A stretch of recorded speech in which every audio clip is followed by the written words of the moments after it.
पहला होता है रेस्टलेसनेस।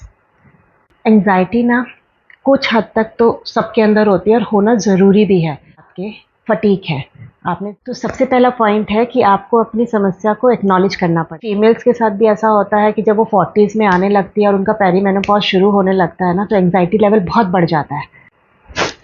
नमस्कार, वेलकम टू द सोल यात्रा और आप सबका फिर से स्वागत है इमोशंस की हमारी सीरीज में। आपने देखा होगा ना, कुछ लोग दिन बात के बहुत ज़्यादा घबराने लगते हैं, बहुत ज़्यादा सोचने लगते हैं और कभी कभी ऐसा होता है कि उस सोच की वजह से, उस घबराहट की वजह से ना उनको पैनिक अटैक्स आ जाते हैं। तो आज जो हमारा टॉपिक है ना, वो इसी के ऊपर है, यानी कि घबराहट या एंजाइटी के ऊपर, कि कितनी घबराहट हमारे लिए सही है, कितनी घबराहट हमारे लिए आगे बढ़कर बीमारी का रूप ले लेती है। तो ये जो एंजाइटी है ना, होना सही होता है या नहीं होता है, आज हम ये जानेंगे। तो एंजाइटी का मतलब क्या है?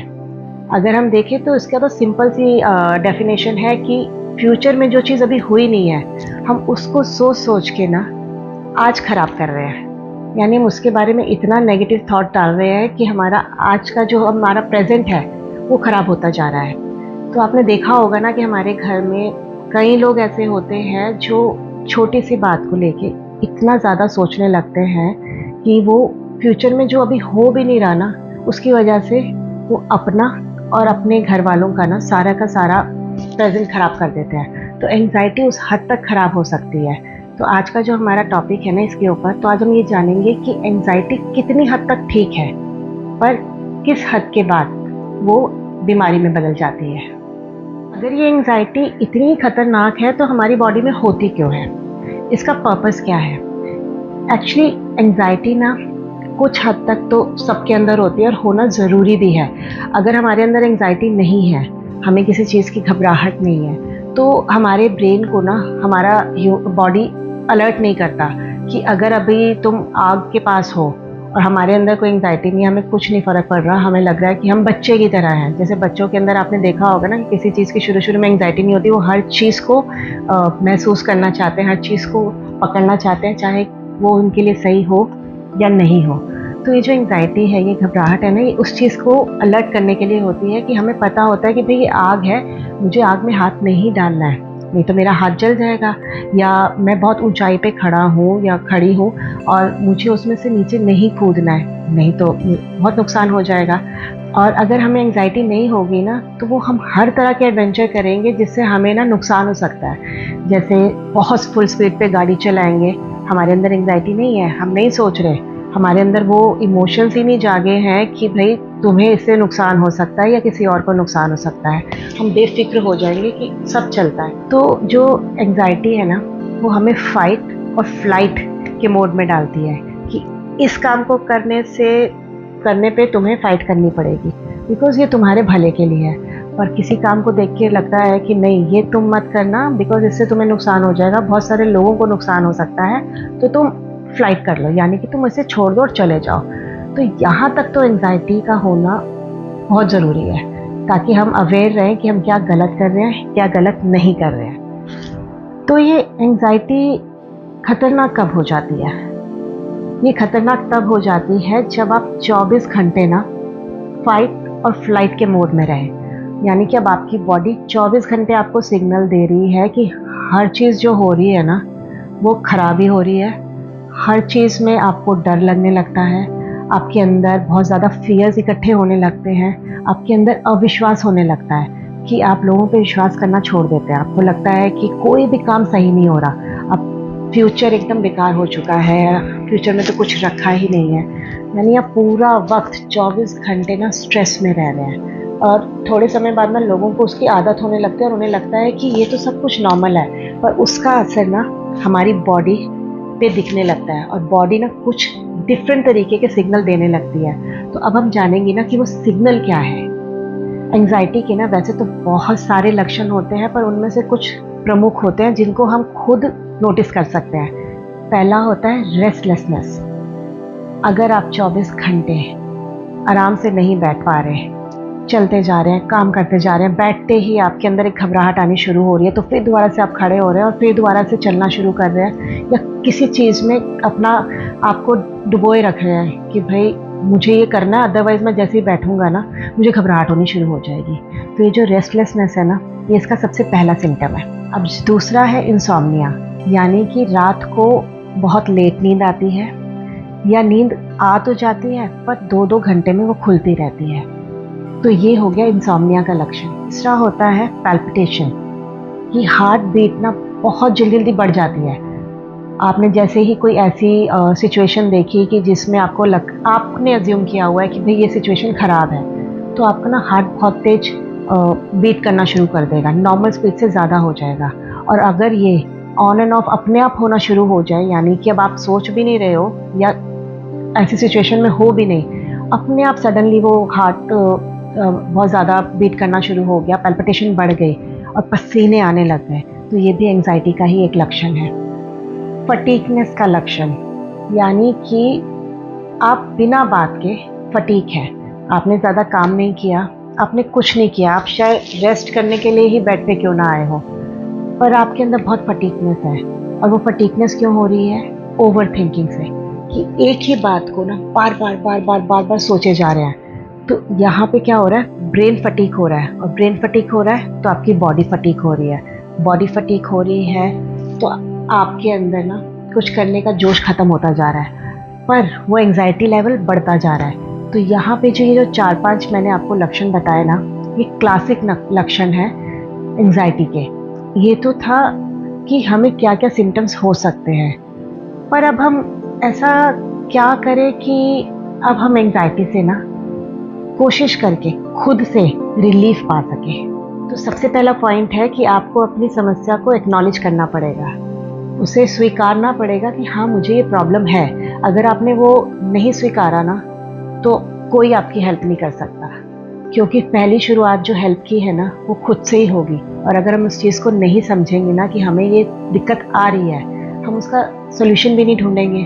तो पहला पॉइंट है कि एक्नॉलेज कीजिए कि कुछ प्रॉब्लम है। अब दूसरा पॉइंट है ब्रीदिंग टेक्निक्स। ब्रीदिंग टेक्निक सीखिए कि अच्छी तरह कैसे सांस ली जाती है। जब आप ये सीख लेंगे ना कि हमारी सांसें हमारे ऊपर कितना ज़्यादा असर करती हैं, कि हमारी वेलबींग उनसे होती है और हमारे सारे जो मुसीबतें होती हैं या सारी की सारी बीमारियां होती हैं वो भी उन्हीं के कारण हो जाती हैं। तो ये जो है ना ब्रीदिंग टेक्निक, ये जानना बहुत ज़रूरी है।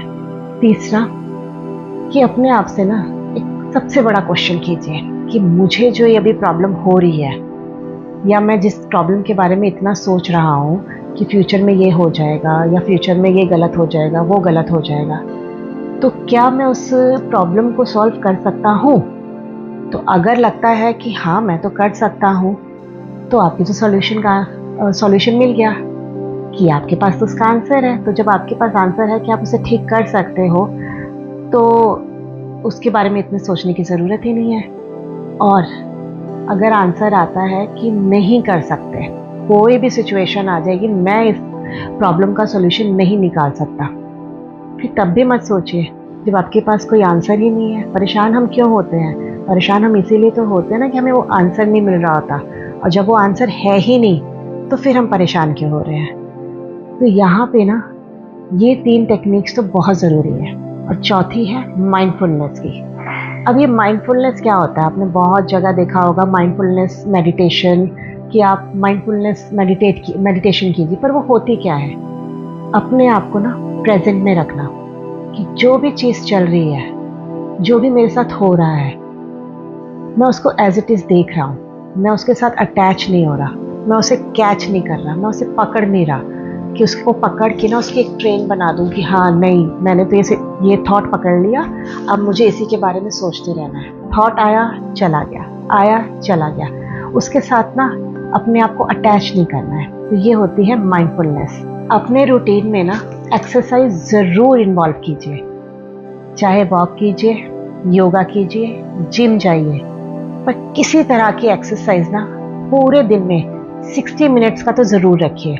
बिकॉज ये जो एक्सरसाइज है ना, ये ब्रेन के लिए उसका बूस्टर डोज है। सबसे ज़्यादा ज़रूरी अच्छी नींद। आपकी 7 से 8 घंटे की बिना इंटरप्शन के नींद होना बहुत ज़रूरी है। और इन केस अगर आपको दोपहर में भी लगता है कि हाँ मुझे थोड़ी देर का एक नैप चाहिए, तो 15 से 20 मिनट का नैप ज़रूर लीजिए अपने ब्रेन के लिए। द मिनट आप बहुत स्ट्रेस में होते हैं, आपने देखा होगा ना, आपको थोड़ी थोड़ी देर बाद सोने का बहुत मन करता है, क्योंकि ब्रेन ना उसे शट डाउन करने लगता है कि हमें इतना नहीं सोचना, हमें इतना प्रेशर अपने उसमें नहीं देना ब्रेन में। तो वो आपको क्या करता है, सुलाने की तरफ भेजने लगता है कि भाई अब तुम थोड़ी देर सो जाओ, सो दैट कि मुझे भी आराम मिल जाए। तो स्ट्रेस ना ब्रेन के लिए बहुत खतरनाक होता है, तो उसको रिचार्ज करने के लिए ना एक अच्छी नींद लेना बहुत ज़रूरी है। अब ये तो बातें हुई पर्सनल एफर्ट की हम अगर शुरुआती दौर में ये सब एफर्ट लगा लें, और या हमने ये एफर्ट लगा लिए हैं पर उसके बाद भी हमें ज़्यादा रिलीफ नहीं मिल रहा, तो प्रोफेशनल हेल्प लेने की बहुत ज़रूरत होती है। क्योंकि एंग्जाइटी ना सिर्फ हमारी सोच से ही नहीं होती, और धीरे धीरे हमारी बॉडी के अंदर ऐसी बीमारियां उत्पन्न कर देती है या बढ़ा देती है जो एंग्जाइटी उसकी पहली स्टेज होती है। तो इसीलिए ना अगर आपको लग रहा है मैंने ये सारे तरीके आजमा लिए हैं, मैं सब कर रहा हूँ, तो उसके बाद भी मेरे अंदर की वो रेस्टलेसनेस नहीं ख़त्म हो रही, मेरे अंदर की वो घबराहट नहीं ख़त्म हो रही, तो अपना प्रोफेशनल हेल्प ज़रूर लीजिए। बिकॉज एंग्जाइटी सिर्फ सोच का ही नहीं है, हो सकता है हार्मोन्स की प्रॉब्लम्स हो सकता है किसी तरह की इंटरनल प्रॉब्लम चल रही हो जो बॉडी आपको बता रही है कि इसको नोटिस करो। क्योंकि फीमेल्स के साथ भी ऐसा होता है कि जब वो 40s में आने लगती है और उनका पेरीमेनोपॉज शुरू होने लगता है ना, तो एंग्जाइटी लेवल बहुत बढ़ जाता है। पर ये जो टाइम होता है ना, इस समय फीमेल्स बहुत ज़्यादा मूड स्विंग्स में होती हैं, बहुत ज़्यादा हार्मोन्स उनके ड्रॉप हो रहे होते हैं, बहुत ज़्यादा इम्बैलेंस चल रहा होता है। तो बॉडी जब इतना सारा इम्बैलेंस फील कर रही होती है ना, तो वो एंग्जाइटी देना शुरू कर देती है। तो उस समय ना ज़रूर एक प्रोफेशनल हेल्प लीजिए, ताकि आपको ना उस चीज़ से थोड़ा रिलीफ मिल सके और आप अपना ये जो टाइम है ना आराम से निकाल सकें। तो ये तो थी मेरी एक छोटी सी पहल एंग्जाइटी के ऊपर अवेयरनेस फैलाने की। आई होप आपको ये वीडियो पसंद आई होगी, और इस वीडियो से आपको और आपके अपनों को बहुत मदद मिलेगी, मैं ऐसी आशा करती हूँ। तो अगर आपको ये वीडियो पसंद आ रहा है या आपको मेरी ये सीरीज़ पसंद आ रही है ना, तो इसे एक लाइक ज़रूर कीजिएगा, इस चैनल को सब्सक्राइब ज़रूर कीजिएगा, और इस तरह की अवेयरनेस ना दूसरों के साथ ज़रूर फैलाइएगा शेयर करके। तो आई होप तब तक के लिए आप हमेशा खुश रहें, मुस्कुराते रहें और स्वस्थ रहें। नमस्कार।